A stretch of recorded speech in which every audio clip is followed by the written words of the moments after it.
The next morning, I forced myself to go running again. But fat lot of good it does. Because here I am, standing on the same block, at the exact same time in the morning, gasping for air, wallowing in shame, yet again. Then I hear it. Footsteps coming up behind me.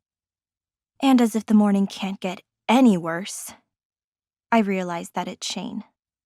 He's running. But he slows down when he gets to my side. For a moment, we just stare at each other. He's in a tank, yet again, and I can't help but gawk at his marble chest. Hi. His words force my eyes back to his. I clear my throat, trying not to imagine how sloppy I must look right now. Hi. Silence. But my manners eventually kick in, and I let out a self-deprecating sigh. Listen, I'm so sorry about last night. I completely overreacted. It hasn't been a good week, and it was wrong for me to take it out on you. More silence. So I continue. You were right. Those cupcakes are amazing, and it was kind of you to think of me. More silence. And I'm sorry you had to witness Chad. Well, I'm just sorry you had to witness that. I can't read Shane's expression. He's just standing there, staring at me. Sweat dripping down his glorious body. I fidget uncomfortably. Okay, well, sorry again. I guess I'll see you. Music. His interruption takes me by surprise. What? He gestures to the cords around his neck. He's smiling a movie star smile. Running with music is a lot easier. I usually go with hip-hop or rap, something with a faster beat to keep my legs moving. Hey, if you're interested, I can give you some recommendations. His words sink into my brain, distracting me. Music. Why didn't I think of that? Maybe because I don't know a thing about running. I laugh softly. Music! Yeah, probably would have been a good idea. I gesture down at myself, forcing out a laugh. Clearly, I don't do this often. But instead of laughing with me, he frowns. Then he squints his eyes, as if he's thinking. I'm headed over to the CVS on Washington Street. Need to pick up a few things. Want to walk with me? Walk with him? After how I treated him? What's his angle here? I can feel my cheeks getting red. No, that's okay. I don't want to interrupt your workout. He shakes his head quickly. You're not interrupting anything. I'm just finishing up. He smiles and starts walking, then turns around and raises an eyebrow as if in challenge.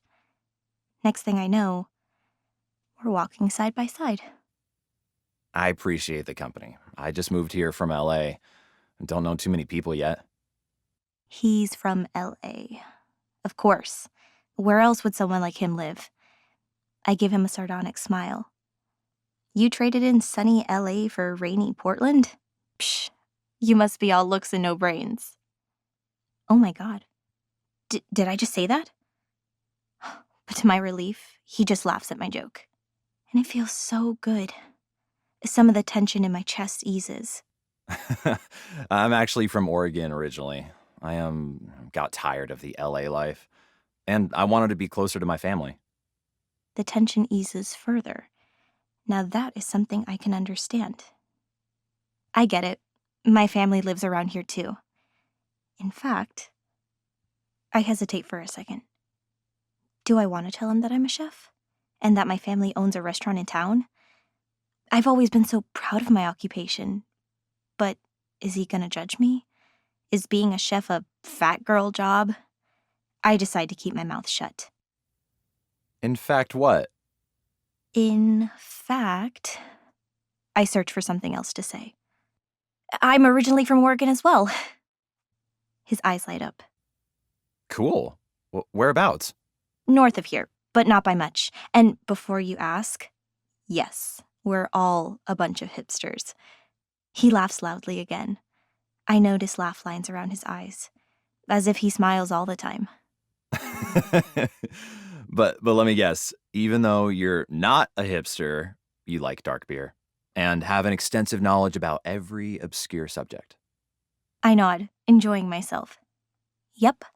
Add in that I often listen to bluesy tunes with a crowd of really good friends, plus my cat, Cleo.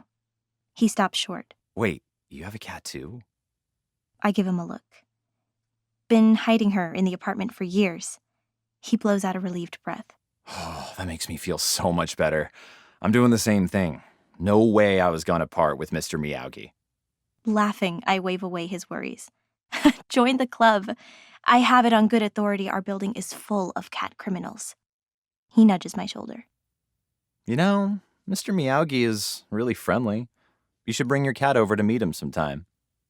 I don't know how to take that. The fact that he's pretending he wants to make plans with me. So I just smile and nod. Then I change the subject. So, what about you? Tell me about yourself. He looks thoughtful for a moment. Then he reaches up to rub his smooth chin. Well, I'm not a hipster. Couldn't grow a beard if my life depended on it. I laugh, and we share a smile. A half an hour later, when we get back to the apartment building, I'm a little winded, but it feels surprisingly good. So, would you be up for another walk tomorrow? I frown. What's his angle now? This time, it's a real concrete plan. As in, the kind he'd have to follow through with. Right? Sure. If you want to. His gaze is unwavering. I want to. I look him up and down. His gorgeous face. His perfect, rock-hard body. He wants to walk with me? The chubby girl? I can't help but ask. Why? He gives me a look, like there's something obvious I'm not getting. See you tomorrow, Lulu. And then he goes inside, leaving me stumped. For 2 straight weeks, Shane and I meet every morning, even on Saturdays and Sundays. We walk, we talk, and I have more fun than I've had in years, especially when I get to know Shane. I think I was right about the laugh lines, because he always seems to have a smile on his face. But I found something I like even better than his smile. His blush. I saw it for the first time last Saturday at the corner market. There was a calendar of famous athletes posing shirtless with kittens. I snatched it up right away. You could totally do this. You have the body, the face, and you love cats. He met my eyes, then looked away quickly. No one would buy that. I gave him a look. Oh, please. I'd buy one for every room in my house. And then there it was. His blush. Let's just say it made me tingle. But that tingle's the problem. Getting to spend all this time with Shane, it's a good and bad thing. Good because I enjoy his company, but bad because I'm developing a major crush. I know it will go absolutely nowhere. And that sucks, because he and I have a lot in common. But if Chad wasn't into me, no way a guy like Shane could ever be. But on Friday morning, Shane asks me a question that takes me by surprise. And so does his expression. He looks nervous. So, what are you up to later? I keep my answer vague, as always. Oh, I'm working. His arms cross over his chest. You know, you still haven't told me where you work, but I noticed you keep weird hours. He noticed? My heart starts beating faster in my chest, but I don't know what to say. So his question hangs in the air for a bit. Lulu? I give him a forced smile. Yeah, my schedule is all over the place, but I work a lot of Friday and Saturday nights. His eyes narrow. And before he says anything, I make a joke. I'm not a stripper or anything. Shane doesn't take the bait.